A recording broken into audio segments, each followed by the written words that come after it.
atmosphere in Austin back in the 70s and early 70s was, this was a fairly small town. It was very much more segregated than you see now, and it was segregated by race, and basically the majority of the people that were Anglo lived in the west side. The people of color, the Latinos, Mexicanos or Chicanos, lived east of or south of 7th Street primarily. The African American community lived north of 7th Street. It was a very segregated community, and that was the atmosphere under which the Brown Berets started. Pablo, during the struggle around the boat races, was beaten during the boat races. And then in the 1980s, in 1983, when the Ku Klux Klan came to Austin, is the most infamous one that people remember more. Pablo, Maria Limon, and Adela Mancias were beaten by the Austin Police Department.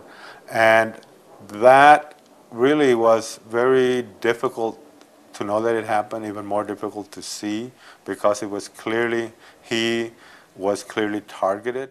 Paul had had a long history of being the spokesperson at our different events and different struggles that we were having.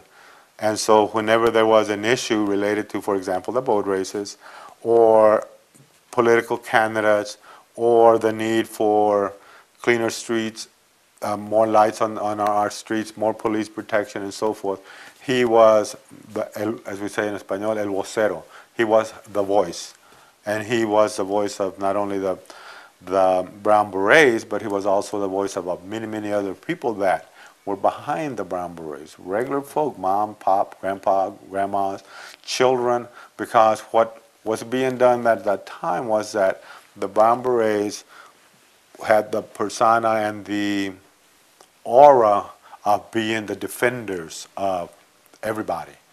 There, of course, there are always detractors, but there were a lot of people, the big majority of people that you would never see out on the street, but were the ones that helped us by donating money, helped by buying a taco when we had a fundraiser, helped us in any way that they could, and they were the strength behind the Brown Berets. If any organization doesn't have the people behind them, you don't have an organization.